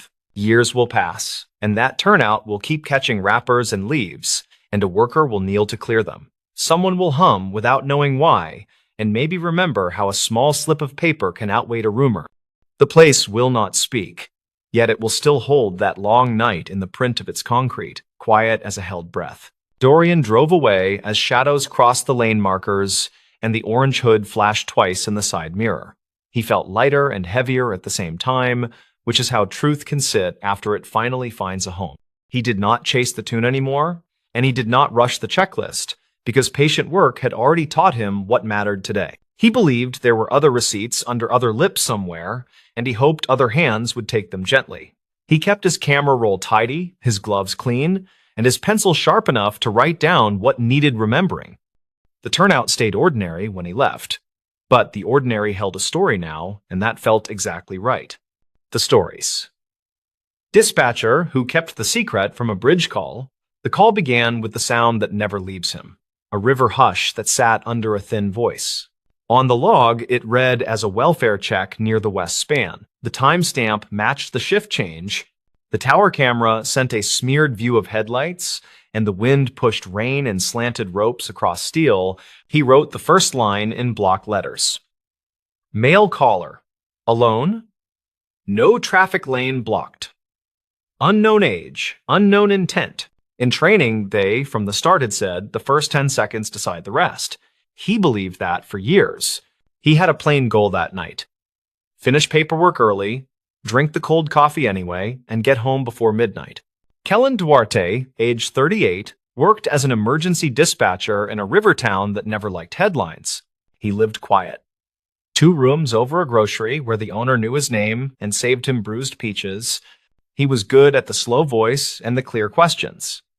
He kept a notebook with dates and little arrows. On the tape, his opening line sounded the same as always. County Communications, tell me what is happening. The caller coughed, then said he was at the railing near the center truss. He asked for no sirens. Kellen clicked a marker on the map and moved the cursor a hair so the unit tags would not overlap. He asked for a name, and the caller hesitated like he was picking one from a shelf he had not visited. Call me Ross, the man said, then added something about the water looking like foil if you did not blink. There was a push of air, like a mic against a jacket, and the traffic under the bridge hummed steady. Kellen kept the tone even, told Ross that people could meet him where he stood, and asked what brought him there. Someone I loved died on this bridge, Ross said. And his voice steadied, like he had waited to finally say it. In his log, Kellen wrote the words that mattered. Loss stated. Prior connection to scene. No weapons reported. Calm speech. From the other console, Nira scrolled road closures and passed him a sticky note that read, Northbound lane is clear. He muted the room feed for a second, so the printer squeal would not land in Ross's ear and spook him. He asked the year of the loss, and Ross said it fast, like it tasted bad. 2014. Kellen repeated the year and let the silence work while he dispatched a patrol car and a medic unit in the background. He knew the story people told about that year. A sedan climbed the curb during a storm and hit a contractor. The papers had run one photo of cones and a dropped hard hat. No names followed, just an archived blurb and rain. From the tower camera, a freight train horn carried along the riverbank, then faded as the unit names flashed en route. Kellen asked if Ross knew the person who died by name. Ross said he knew the face and the last words. A small thing changed in Kellen then. A sound from the record shelf in his mind fell flat and stayed there. He once took a midnight call from a work crew foreman near the same span. He kept that tape in memory. Ross said the last words were not for him.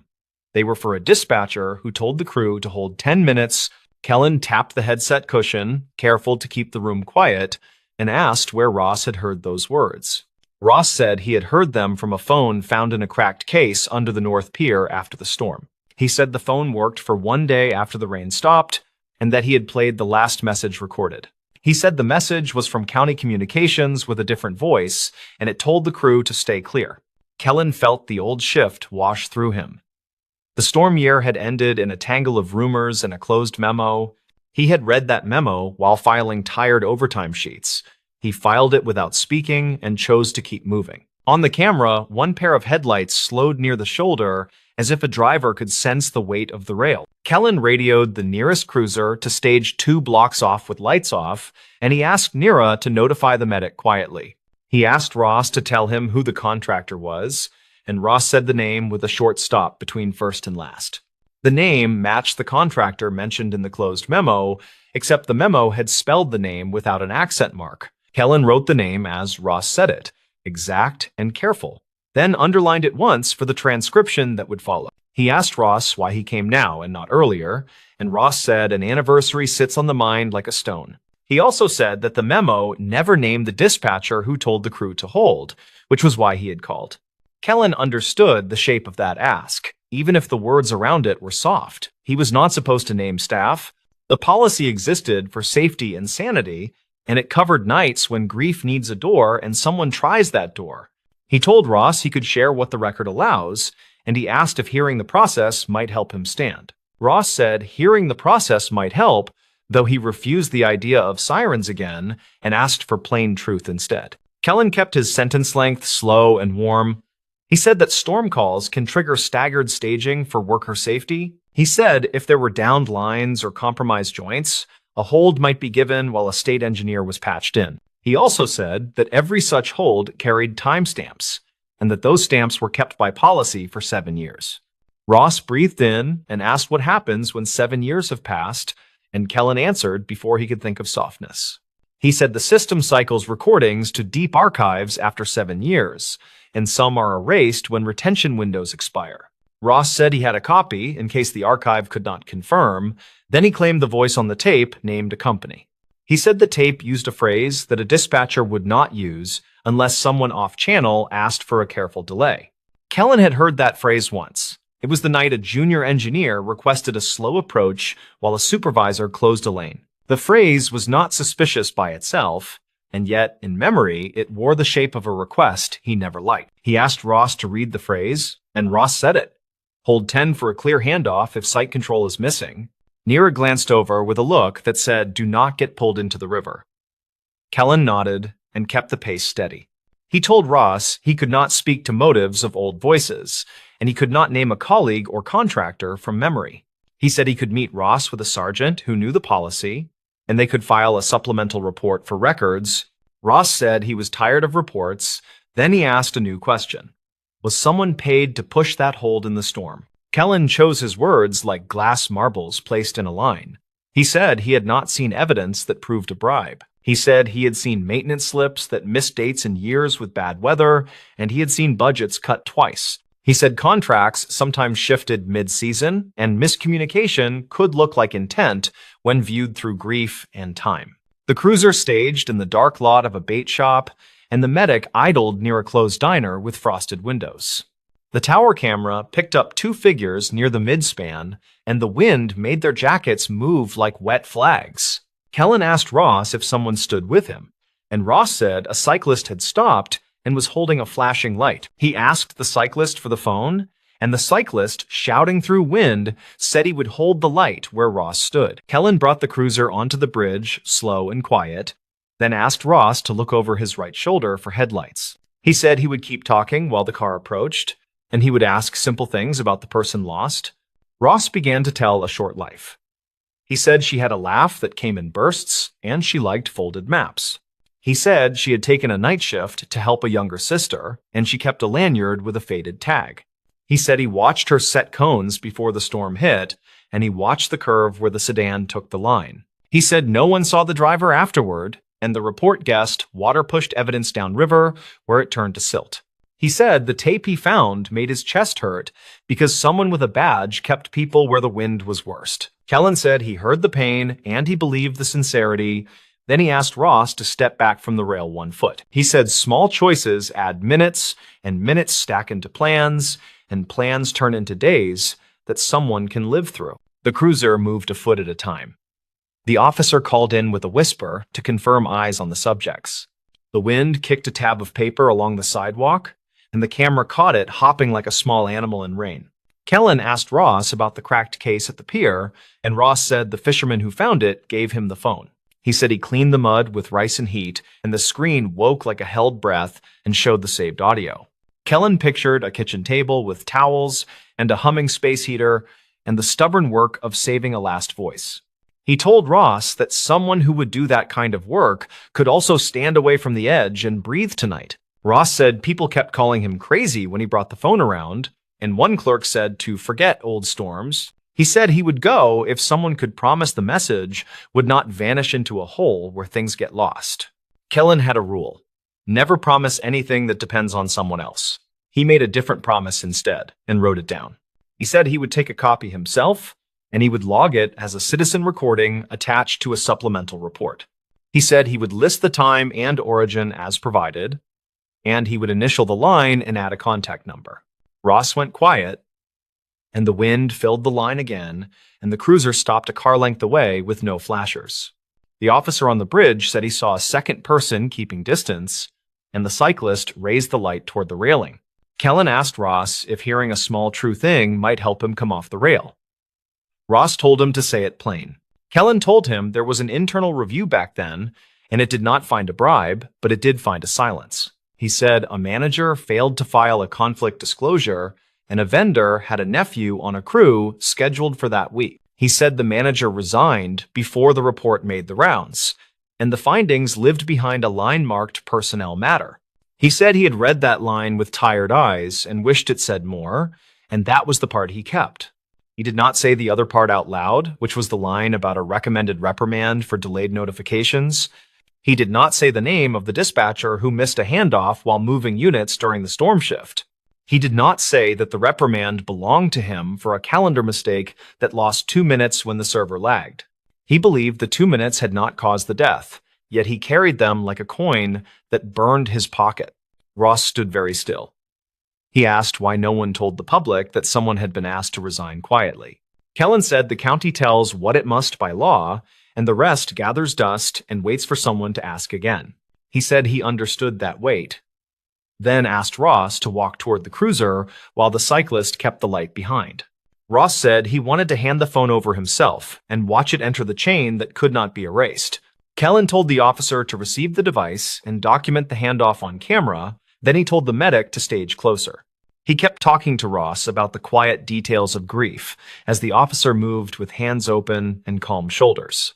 Ross stepped away from the rail, and the wind made the tension a little louder. Then the cruiser door clicked open.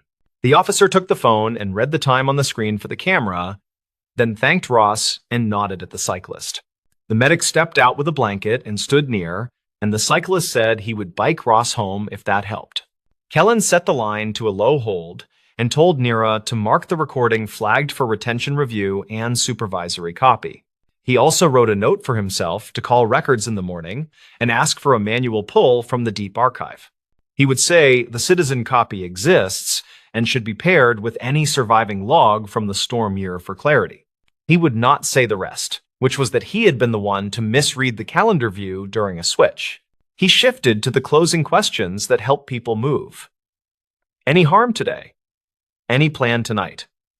Any safe place to stay? Ross said he would stay with a friend who owed him a favor, and he would bring coffee to the cyclist as thanks. He said he would wait to hear if the recording matched the archive, and he would not visit the bridge again at night. Kellen said someone would call him within 3 business days, which felt safe to offer, and he wrote his own number anyway. He signed the log with a quick line and filed the incident under welfare resolved with evidence collected and no injury. The bridge camera caught the cruiser pulling away slow while the medic followed, and the cyclist lights faded toward the trail. Nira slid over a cup with fresh coffee and asked if he was okay, and he said yes since people had stepped off safe. He picked up his notebook and drew a small square around the words he had written, which read, "Keep the silence clean." He drove home as rain dripped from the awning of the grocery, and the owner waved from a dark window with a thin smile. He unlocked the door and set his notebook on the table. Then he took the spare tape recorder from a drawer beside the sink. He spoke the date and the incident number and a short summary. Then he said 7 words that were just for the tape. He said the bridge call reminded him why small errors multiply and why a person can choose to carry them alone. In the morning, he brought the tape to the records clerk as a personal note to accompany the citizen copy for context. He did not include the part about his own reprimand, which lived on paper in a file that no one requested. He told the clerk that the caller needed confidence, that the system held memory, and the clerk said that part was done. 3 weeks later, a letter arrived to confirm the match, and the archived call contained the same phrase and timing. The letter said the review board would annotate the old memo to reflect the vendor relationship that had been missed. It also said the findings still pointed to weather and a panicked driver as primary causes rather than any delayed instruction. Kellen stood at the window and read the lines twice, then folded the letter and slid it under the notebook cover. He walked the long way to work and past the river that pretended to be quiet, while tugs moved lumber under the span. He thought about the part he had kept and judged whether it belonged in daylight or whether it still lived best in private. He decided to hold it until it served someone to hear it, which was not the same as hiding, and felt closer to care. The stories. Ranger Station Ledger flagged a missing permit at dawn. At first light, the Ranger Station Ledger spat out an alert that one backcountry permit number did not reconcile with issued copies. The overnight dispatcher circled the entry in red marker and wrote missing, which was the only word nobody wanted to see. Latham Reyes was 39 and worked as a field ranger who managed trailheads, radios, and the old metal key cabinet. He clocked in early, poured coffee into a chipped mug, then read the ledger twice and felt the room shrink. The permit number matched a reservation tied to a solo hiker who had not checked out by yesterday's sunset. The name read Tomas Halper, age 37, and the emergency contact line ended with no answer recorded. The station had a routine for this exact situation, which looked simple on paper and complicated in real life. He pulled the overnight radio log and the reservation printouts, then called the county dispatch desk for archived calls. The dispatcher on duty answered with a clipped voice and confirmed one brief call near dusk from a nearby pullout. The call dropped before the location pinged twice, so they logged it as incomplete. The park sat in a mountain chain that people photographed from a highway turnout that smelled like hot brakes in summer. Locals said the place had thin borders where trails overlapped with old timber tracks and forgotten mining access roads. Latham set a simple goal for the day, which was to verify whether Tomas walked out early and skipped the desk. Some hikers did that, and he hated how often it fooled staff into sounding alarms. He decided to check cameras at the east exit and the service road past the old quarry first. He taped the ledger alert to his clipboard, added radio times from the night log, then headed for the truck with a paper map. A gray Subaru with mud caked behind the plates sat in the day lot under a fading trailhead sign. The plate number matched the permit file, so the vehicle check became the trigger that changed the plan entirely.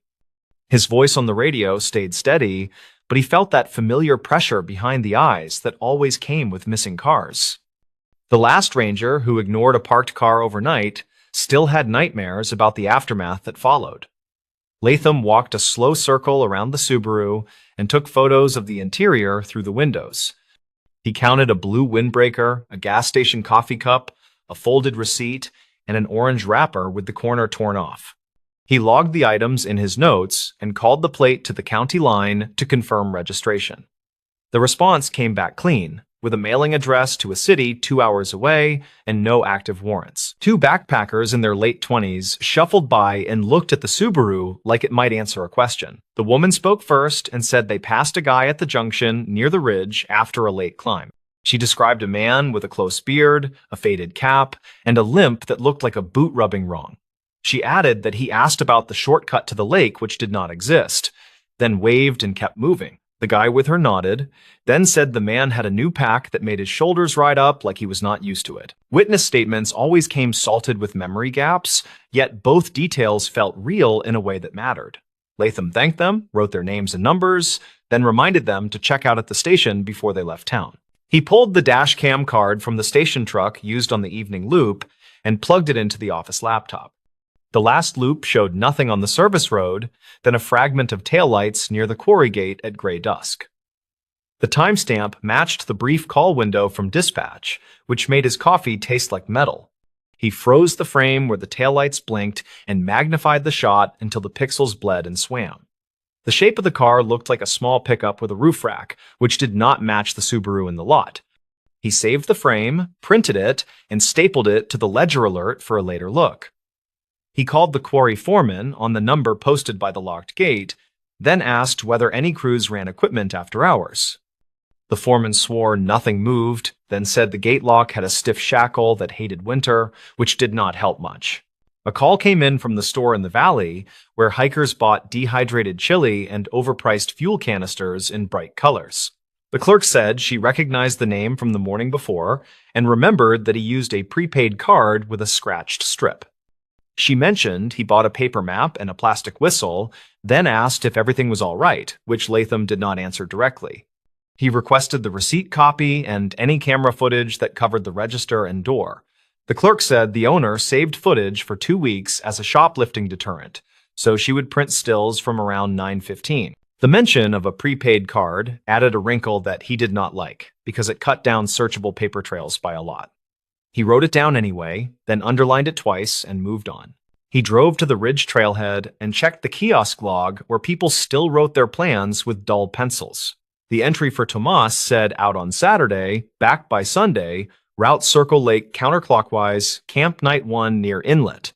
The loop around the lake had 4 clear stream crossings and 2 spots where cairns tempted new hikers into old fire scars. He looked for additional notes and found a faint scrawl that read, "Saw tent near logjam after dark," which lacked a dateline. He took a photo, then turned to the ridge where the wind pushed low clouds across a face that liked to break ankles. He walked the first mile with his radio on scan and found fresh boot prints that veered onto the quarry track despite a closed sign. The prints were deep on the outer heel, which matched the reported limp, and the spacing suggested someone who favored the right leg. The quarry track dropped behind fir trees and came out near a rusted gate with a battered lock that still hung closed. A torn strip of fabric in a dull blue shade clung to a stump where a person might squeeze past the hinge. He bagged the strip, wrote the time, then looked up to see crows cross low and fast like bad messengers. He followed the track to a flat where water pooled in old ruts and reflected a sky that never looked friendly in March. A mound of gravel showed fresh tire marks with an odd zigzag that looked like someone learning a clutch by feel. He crouched and ran a finger along the rut wall and felt dust that had not settled into crust, which put the timing close. The quarry foreman had denied any late activity, so the marks likely tied to whoever drove near the gate at dusk. He shot photos, measured the width with a broken stick and a tape, then plotted the line on his map. Back at the station, he spread the notes, photos, and the printed taillights frame across a desk that had a gouge shaped like Idaho. He listened to the archived dispatch call again, which captured a short, breathy voice, saying quick words that fractured with static. The caller had said something that sounded like lost permit or lost person, then a muffled clack, and the line fell quiet. He played the clip 5 times and wrote down 2 interpretations with a question mark, which was the style the supervisor liked. The radio log from hikers listed a second-hand report from a fisherman who heard a whistle near the inlet after dusk. The fisherman had used a cheap handheld radio with a weak battery, so the recording lived as a line of text and not a voice. That was fine, because the whistle purchase from the Valley store had already planted itself in his mind as a breadcrumb. Late morning brought a small-town police officer named Mara Key, who handled the highway stretch that touched the park border. She was 33 and worked patrol shifts that crossed into everything that did not fit elsewhere. She parked by the Subaru and walked up with a notepad and a friendly face that could turn sharp in a second. They stood by the hood and traded notes that barely needed full sentences after years of joint calls. She said the highway turnout camera caught a gray pickup with a roof rack at 1842, heading toward the quarry. She added that a volunteer firefighter reported an unusual truck bed loaded with tarps after 9 near the county line. Latham held up the taillight's print and said the shape tracked with what she had. She nodded, then asked whether the missing permit might actually be a duplicate number from a previous season. He blinked once, then went very quiet because that question hit a different nerve. Permit numbers rolled over every winter long before the system went digital, and some older blocks had gaps and repeats. The ledger printed the flag because the manual book showed the number as issued to a different name in late fall. He dug into the archive cabinet that breathed dust and pine and pulled the worn book from the shelf, marked 98. The ink on the page showed the same number assigned to a group from a climbing club from a city 3 hours west. The lead name read Rayan Cade, age 32, and a phone number that matched a defunct area code now recycled. He compared the handwriting from both permit slips and saw the same loop on the number 4 in the dateline. That did not make sense until he looked at the clerk's signature, which matched a retired staffer who kept garage sales every summer. He wrote down the name and the year in words so the report would not kick back for formatting later. He stepped outside and called the retired clerk on a personal number found in an old staff tree near the copier. The woman sounded bright and happy to hear a ranger voice, then quieted when he explained the duplicate number issue. She said she used to pre-write permits during busy seasons to speed lines, then fill names in with a light touch. She added that some pads got stored in a desk drawer after winter changeover and might have ended up in the surplus box.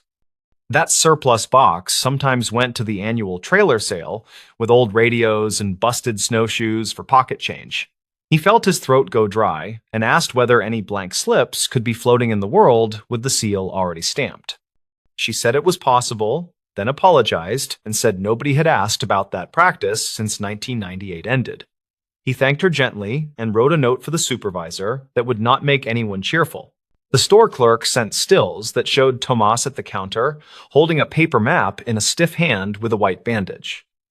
The timestamp read 9/12, which lined up with when the trailhead sign-in sheet filled up. A second still showed a man behind him wearing a quarry company cap who bought batteries and jerky. That detail landed like a small stone in a bigger pond because of the quarry track prints and the taillight's frame. Latham called the quarry foreman again and asked to see the shift roster for the past 2 days. The foreman sighed and said he would email a screenshot since office rules required written requests for full copies. The screenshot arrived with smudged names and a note about 2 contractors hired short-term for cleanup after heavy rain. One contractor matched the cap logo from the still, which felt like a door creaking open after a stubborn winter. Latham and Officer Key drove to the quarry safety office, which smelled like coffee and oil and a fight nobody wanted. The foreman met them with a clipboard and a face that said he hated unexpected questions on a weekday. Key kept her voice friendly and asked to speak with the contractor who wore the cap with the same faded stitch. The foreman said the man was named Vicente Rowe, age 36, who lived in a rented room above the tire shop. He added that Rowe had left early the previous night because a radiator hose blew near the county line. Key asked to see the truck, and the foreman pointed to a gray pickup with a rack and tarps bunched in back. The bed still held a coil of new rope, a rusted shovel, and a muddy cooler that smelled like lake water and gasoline. Latham felt that metallic taste again, which was never a sign of a good afternoon ahead. Rowe arrived from the far lot with hands raised and a look that said he already knew why they were here. He said he had filed a work order for the hose, which they confirmed with a carbon sheet and a phone photo. Key asked whether he had been near the lake after dark, and he said he left the quarry road to test the hose under load. He added that he pulled aside at the turnout near the inlet and heard a whistle that made him wonder about a prank. He did not call anyone because his phone was dead after streaming music during cleanup, which landed badly but not impossibly. He said he saw a small tent by the logjam and a lantern glow. Then a figure waved and yelled something about a permit. Key wrote it down and asked for permission to look inside the cooler, which Rowe granted with a shrug and a steady jaw. Inside lay 2 empty water jugs, a crumpled fuel canister sleeve, and a plastic whistle in an unopened bag from the Valley store. Back at the station, Latham laid the whistle sleeve next to the store receipt copy and saw a mismatch in barcode digits. The sleeve in the cooler matched an older shipment code that the store had sold out months ago during a discount run. That meant the whistle in the cooler likely came from a different source than the one Tomas bought at 9:12. He looked again at the still where Tomas held the map with the bandaged hand and noticed a line of dried mud on the cuff. The mud looked pale and powdery, which matched the quarry fill used to stabilize the service road after storms. He wrote a timeline that pinned Tomas at the store, then likely at the quarry road, and finally near the inlet after dusk. He wrote a parallel line for Roe that put him at the quarry, then on the same road, then near the inlet while testing a repair. The lines felt too neat until he added the duplicate permit issue that now seemed like a hinge rather than a footnote. He dug into the city address on file for Tomas and found a rental building with mailboxes that had newer locks installed last winter. The property manager answered with the cheerful speed of someone who wanted a clean day and already knew it was lost. She said a man with that name had paid cash, kept to himself, and left 2 weeks early with no forwarding note. She also said a different name had appeared on a delivery label once, which the courier mentioned when buzzing the wrong unit. The alternate name sounded familiar, and it clicked only when he reopened the 1998 ledger page. It matched the lead from the old climbing club permit, which tied the duplicate number to a person who should have aged out by now. The detail did not mean they were the same person, but it did mean someone liked to reuse names tied to old paper. Officer Key ran the alternate name through an old case index that kept records of search and rescue incidents on paper and microfilm. A report from 2 winters back described a fake distress call at the same inlet that lured volunteers into a risky night crossing. The caller used a prepaid phone and a different name, yet the voice transcription carried similar clipped phrasing and rushed breaths. The motive at the time seemed like a cruel prank, and nobody had linked it to anything tangible after the snow melted. Latham rechecked the gap between the whistle report and the dropped call and found a sliver where a person could move a short distance. He called the firefighter who reported the unusual truck bed and asked whether the tarps had looked wet or pulled tight. The firefighter said the tarps were tied tidy and dry, then added that the driver waved like a man who wanted to be seen. Afternoon shadows drew long, so they hiked to the inlet with a drone from the county that tracked heat signatures. The drone skimmed treetops and sent back images of the logjam, the bank, and the flat near the old survey marker. No body, no fresh campsite, just flattened grass near the logjam where a tent might have stood during a short decoy. They found 2 sets of prints, one deep on the right heel and one narrower with an even stride that cut toward the quarry track. Near the water line, he found a paper map folded in a way he recognized from the still, which made his chest go tight. The map held a smear of pale mud and a faint X near the old prospector's trail that dead-ended at a slide. He bagged the map and stared at the X until it felt like it stared back, then marked the spot on his own copy. The slide path opened into a shallow cut with wooden forms left from a never-finished footbridge project funded in 2005. He followed the forms until he reached a square of ground tamped hard as a table near a tree with a scar. The earth felt too tidy for random hikers, and the tree scar had fresh resin that caught light in a clean yellow bead. He brushed aside pine duff and found a buried plastic box that held a stack of old permit slips with the seal already stamped. The slips matched the retired clerk's pre-written style, and several had Rancade typed in a cheap courier font. A second stack carried blank lines and a stamp pad spot like a kit for people who wanted official-looking paper for a plan. He felt a chill that did not come from wind, then called Key over and photographed the box from 3 angles. The twist revealed itself slowly, as if embarrassed to be simple after such a day of layered rumors and tire marks. Someone had staged a missing hiker using a duplicated permit number and a prepaid trail of receipts to trigger a standard response. The purpose was not to vanish, but to bait a small law enforcement swarm toward the lake while a second person moved cargo from the quarry. The zigzag tire marks in the gravel now read like a practice route for a heavy load that needed a quiet window. The fisherman's whistle and the tent glow created a cautious pause in anyone tempted to check the inlet on foot. The taillights near dusk were a partner vehicle that pulled close to the logjam, then backed out during the start of the false search. The target was not a person, but scrap copper and tools stored in a locked shed near the service road past the old quarry. They found the shed lock sliced clean with a battery saw when they returned with the foreman and a bolt cutter key. The inventory list taped inside showed spools of copper wire and fuel additives that had resale value in cash-only salvage yards. The contractor truck bed dimensions matched the load footprint on the dusty floor, and a partial shoe print matched the even stride near the inlet. The limp prints belonged to whoever wore a new boot wrong, which now felt like another layer for misdirection rather than a true injury. When confronted, Rowe did not fold, but the quiet employee who ran the tire shop room rentals gave a statement.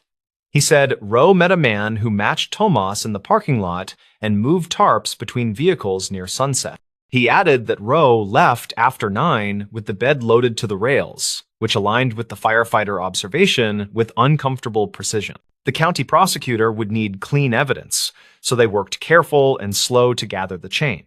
The paper box of pre-written permits became a centerpiece, since it explained how the ledger flag could be predicted in advance. The duplicate number drew attention at dawn by design, which pulled eyes away from the road where cargo rolled past a gate. The prepaid receipt at the Valley store placed a decoy at a predictable time, which witnesses could later repeat with conviction. The dropped call created a sympathetic recording in the archive that every incident review would elevate in urgency. The taillights in the dash cam and the turnout camera filled the gaps with enough glow to animate a story that felt real. None of it solved every moment, yet together it built a scaffold sturdy enough for charges that did not fall apart. They never found a body by the inlet, which fit the theory that nobody had been in true danger that night. A week later, a different store camera captured Tomas in a neighboring county buying a tire patch kit with a clean, unbandaged hand. The clip went into the case file under reportedly cited, along with a printout of the copper sales ledger from a salvage yard off the highway. Rowe took a short plea on theft and tampering with evidence, which irritated people who liked long answers. The paperwork on the duplicate permits triggered a policy change that barred pre-writing anything since 2021 onward. The retired clerk cried in the parking lot when she learned her old shortcuts had fed a scam, then hugged Latham like a nephew. He told her people adapt to pressures they do not design, and the fix mattered more than the blame. When the Subaru finally left the lot on a tow, the trailhead looked as ordinary as a grocery aisle on a Tuesday. Officer Key stood with her hands in her jacket and watched the tow lights climb the hill toward the highway. She said the simplest cons always hide in systems that run on habit and paperwork. Then she smiled without much humor. Latham looked at the ridge where the wind never ran out, then at the ledger that still sat on the desk. He thought about the whistle and the map and the soft faith people place in official stamps and good intentions. Later, he locked the station, and the rafters creaked in the cool like an old house learning a new rule. He drove past the turnout and looked once at the lake, which held its secrets with the stubborn patience of cold water and granite. He told himself they had not solved every detail, but they had nudged the pattern toward daylight, which was enough for now. The stories.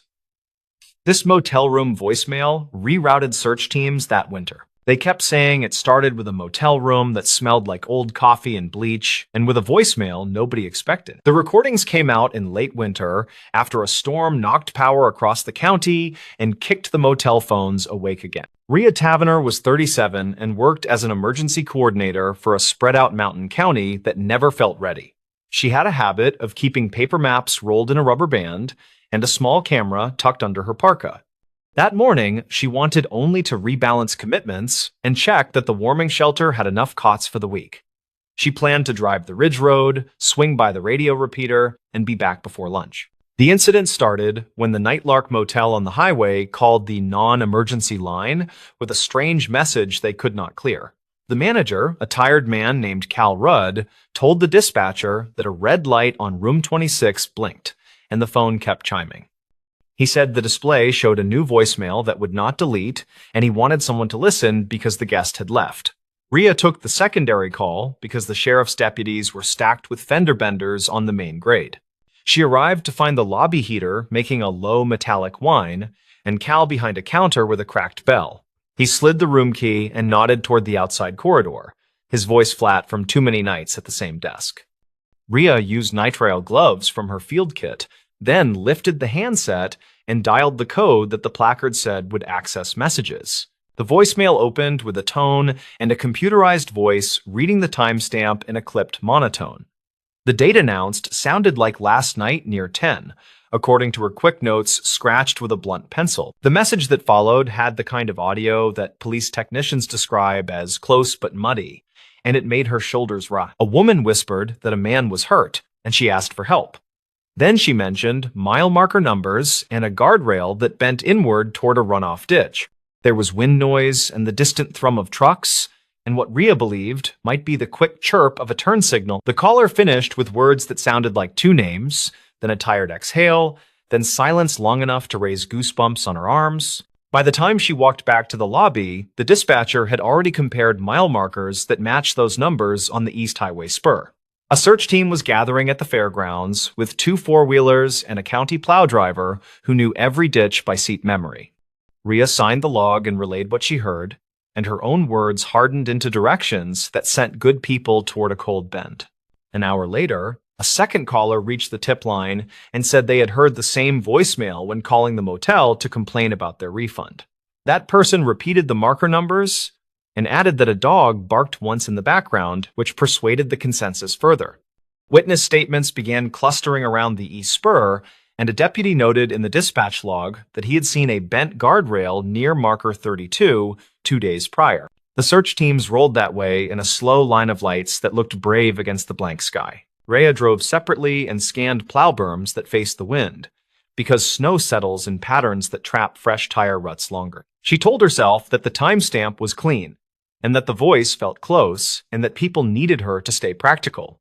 The first mile produced a stranded sedan with a dead battery and a sheepish driver, and the second mile delivered a drift that swallowed half the lane. They found nothing that matched a serious wreck, only plastic shrapnel and a glove lost last week, which made her think about timing again. Back at the fairgrounds, a radio operator replayed the voicemail on a speaker, and the group leaned in.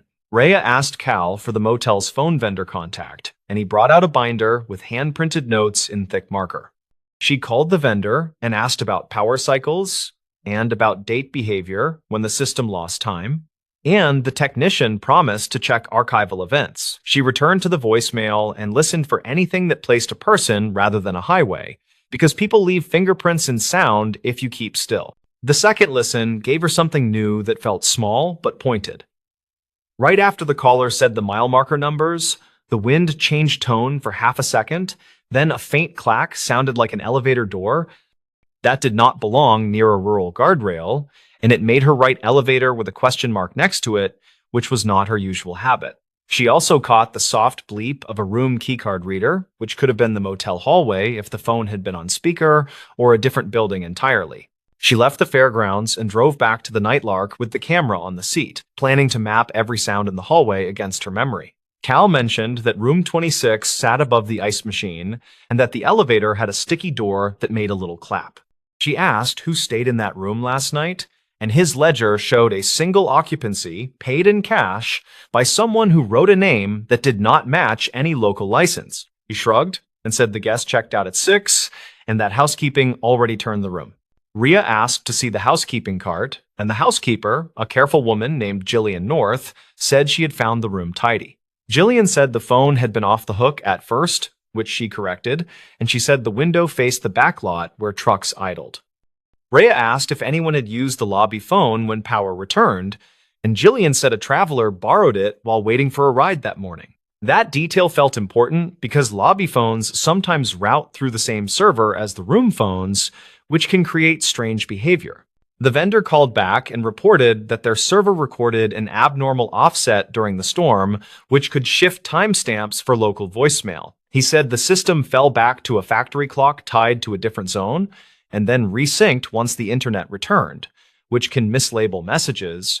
He promised to send a small report, and Rhea wrote down the gist, then underlined the word offset because she disliked anything that moved signposts during a search. The dispatcher added a note in the log with that information, and the group paused to reassess direction. Rhea listened again and measured the gaps between key clicks and the turn signal chirp, and she kept hearing something like a vending machine compressor. She stepped into the hallway and held her phone down by the ice machine, and her recording later showed the same humming cadence.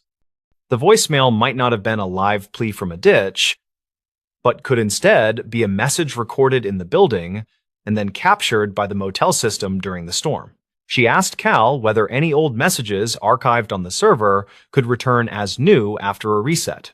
Cal admitted that he had once lost all messages after a lightning strike and then found them again as new after a technician visit.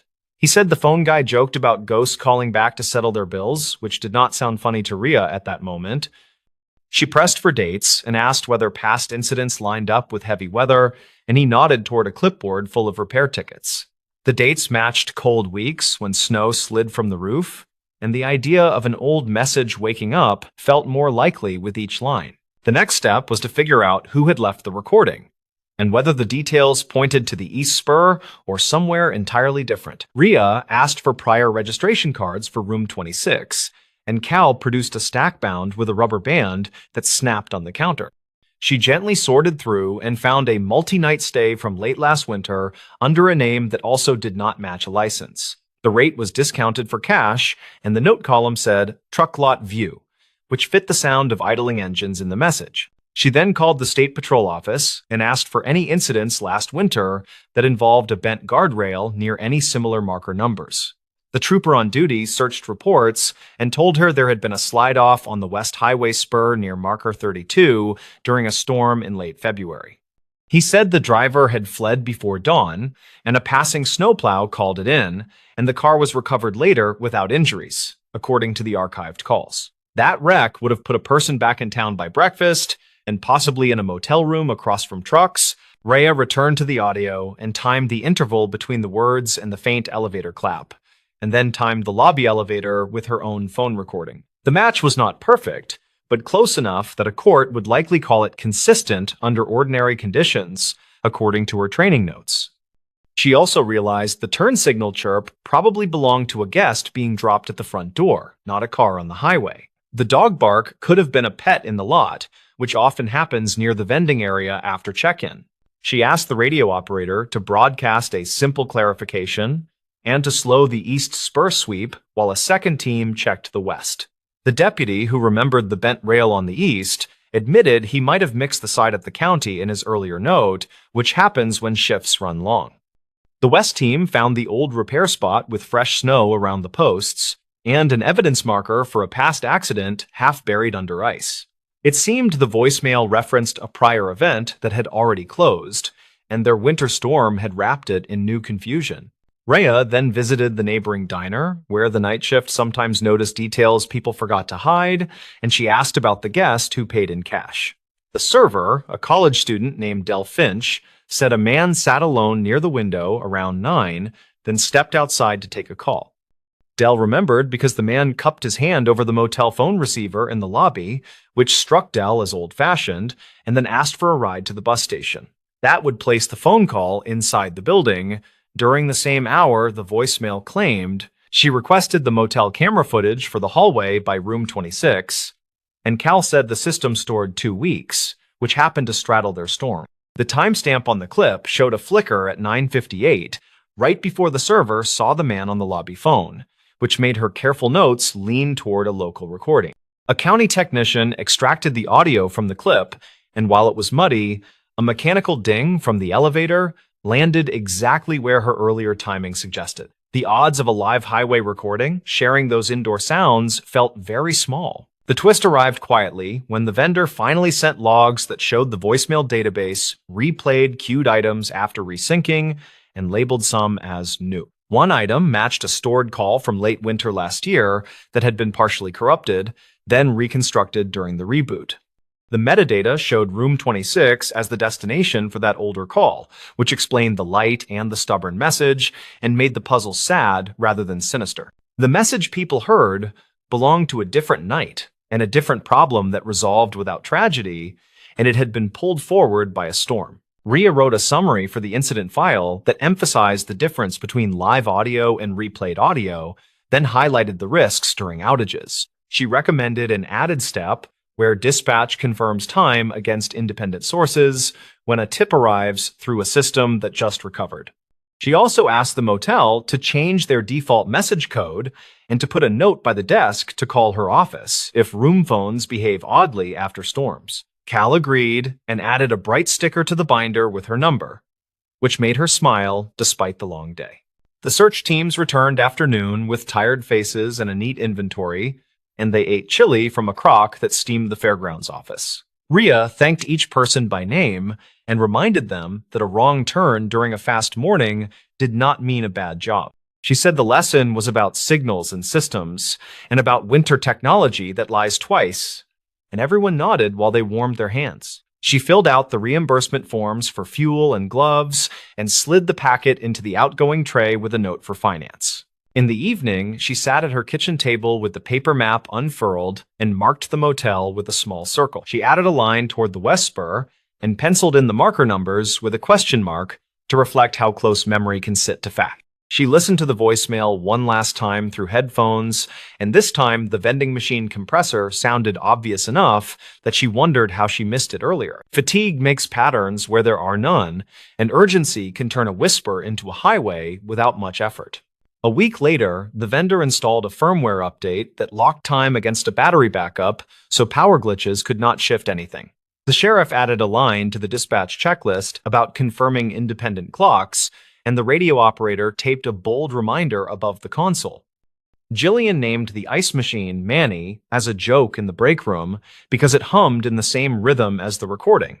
Dell laughed and said the elevator still clapped, but only when someone shoved a luggage cart too hard against the door. In a different winter years ago, the same storm pattern had toppled a repeater and blacked out an entire valley, which lived in Rhea's head. She thought about that while walking past a wall of snow tools at the supply shed, and she decided to put spare batteries for hotel systems on the grant list. It felt like a small change inside a big map, and that was how she survived seasons that piled risk on top of routine tasks. She pinned the grant idea to her bulletin board and wrote a short sentence that read, "Verify time before direction." No one ever found the man who left the cash registration during the recent night because he boarded the bus and vanished into ordinary life. The earlier driver from last winter had been located and fined, according to the archived paperwork, which made that thread tidy in the official sense. The county slid back into the rhythm of plows and calls and an occasional lost tourist, and the motel phone stayed quiet except for room wake-ups. The red light over room 26 stopped blinking, and the ice machine chugged along with stubborn loyalty. Rhea kept the pencil notes in a folder labeled with the motel name and the date and included a copy of the vendor logs. She handed a training copy to the new deputy class and asked them to listen once without context, then again with the building map. The exercise worked because people learned how easily a detail snaps a hunch in half and how worth it is to test every hunch. They left with a habit of checking other clocks before sending trucks into the cold, which is the sort of habit that quietly saves lives.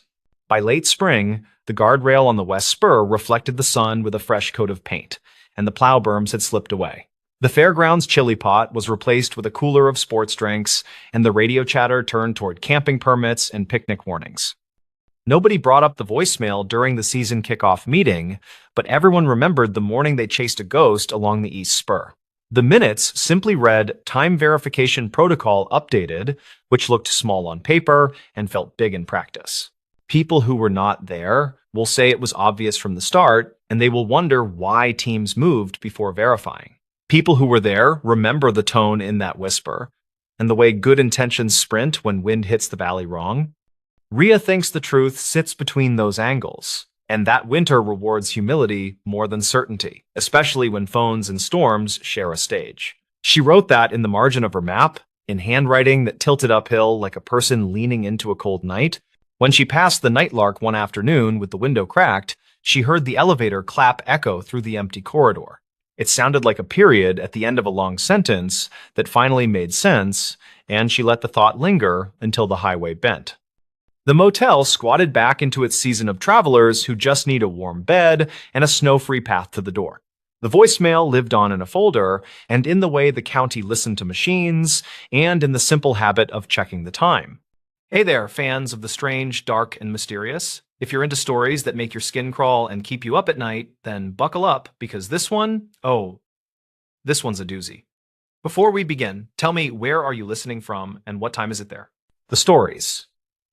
Church basement inventory revealed alleged proof of entry.